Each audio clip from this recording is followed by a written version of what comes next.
Right, hello everybody.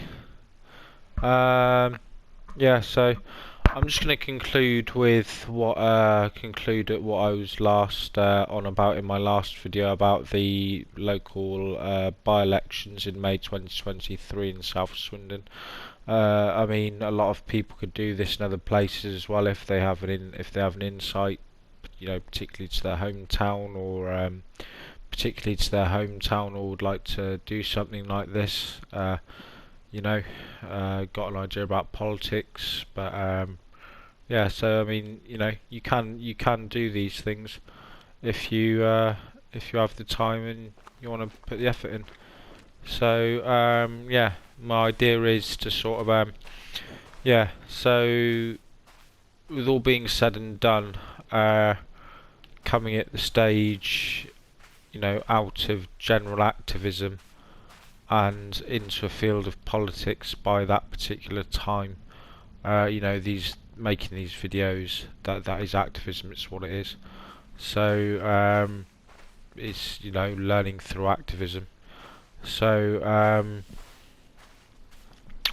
essentially, it's my learning style. It's what I mentioned in one of the previous videos at the Open University. It's a particular learning style through activism. So my idea is to run as an independent candidate and work alongside the local Labour Party in the local May by-elections in 2023, not 2013. God, it's that late. 2023. So yeah, work alongside the Labour Party there, and then proving myself there. If I get a seat on the local board, for example, which could happen potentially. You never know. It's going to take a bit of work, but it could happen. Then it's four seats on the board where in my local parish. So a parish is an area within your constituency, within your voting constituency. If you didn't know, it's what the local elections are all about, which you definitely should vote in as well. It's very important to get your local councillor, things like that, your local councillors. If you don't vote, you can't complain. So my idea is to run as an independent candidate in 2023, work alongside the Labour Party and a particular candidate called Nadine Watts, and the other candidates as well, who will hopefully be Labour at the time. I'm likely, if I get voted, if I was to be voted in, then I'm sure the other candidates will be Labour. We're a very strong Labour voting area anyway. With the way the polls are looking, it's not looking too bad. Now, I'm not too worried about the. I'm doing my H&C this year, and I'm not particularly worried about the local elections this year with the polls the way they are. I think they're going to be absolutely fine, so I'm not going to worry too much myself about that one. Now, with all been said and done, after that I'll go and the plan is to after that go and join the Labour Party as an advisory type figure. Maybe not the lead, not lead advisory, but someone as an advisor to the political party of the Labour Party, and particularly Nadine Watts, particularly push for Nadine Watts to go for the position as Member of Parliament for the South Swindon constituency. I think she'd be very good. She's the councillor for my she's the top voted in councillor for my parish of Old Town East Wichelstow. You can do this. You can do things like this yourself if you know a bit about local politics. If you know a bit about things that are going on. You just have to register. The forms don't even look that complicated. I've looked online and found them myself. So you have to hand them in. You have to hand them in by hand. They have to be filled in and handed in by hand. So I'm assuming you just fill them in, put them in an envelope, and go and deliver them to the electoral register, electoral registers committee, or whatever it's called, something like that. So then, basically,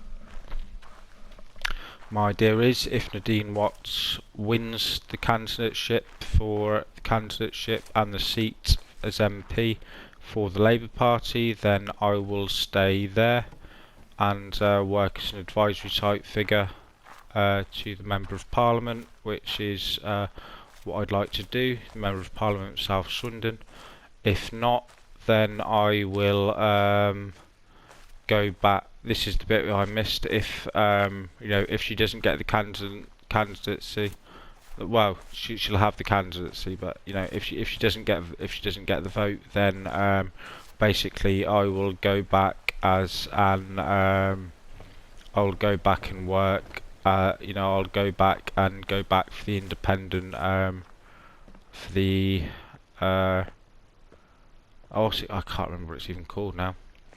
I'll go back for the independent vote again, the independent candidacy vote for the local elections, and that's about as far as I can foresee here. And yeah, that's about as far as I can foresee right now. So yeah, with all being said and done now, I just thought I'd talk a bit more about I just thought I'd give you a brief overview of politics in the workplace. It's a bit of design. It's a bit of work. It's a bit of study I've done on. It's a bit of study I've done on design, which also fits into a political category. Now, there's design dictatorship in the workplace. There's design dictatorship, and there's design democracy. Now, if you talk about democracy and dictatorship, that's how it works. Now, for example, the workplace works in 1, 5s and 25s. Now, a design, for example, a craftsman in design is just one person. An artist in design is just one person. Now, if you look at it as a group of people, it goes 1 and then 5, which is basically which is basically like it's not a mini dictatorship, but this is the way the system works. To anyone that doesn't know, because in actual fact, the modern workplace works. The modern workplace works in it works as both a dictatorship and a democracy, and that's how a lot of things like society, etc., are actually built upon. Now, it works in 1, 5s and 25s, so you get a craftsman at 1, then you get a group at 1 and 5. Now, dictatorship in design would be if it was just one person and then 25 people. Now, more of a democratic approach would just be 5 and then 25 people. So, or 5 and then 25 people, and then another 5 and then another 25 people going across on a grid. If you want to look at the 1s, 5s and 25s on a downscale across grid, on a square grid. Now, so if you wanted to look at it as more of a democracy, then it'd be 5s, 25, 5 and then 25. So it would be so that's how that would work, which most modern workplaces don't work as. Most modern workplaces will work as 1, 5 and then 25. So that's how that works. So you get so that which is effectively called the top-down structure, which is how the modern workplace works, if you didn't know. But I think the best way to run it is obviously a democracy at 5, the group at the top, 25, the group at the bottom, and 5, the group at the top, and then 25, the group at the bottom. So there's a bit of interesting factual figures from my university. Okay then, thank you, bye. that's about it. See you later.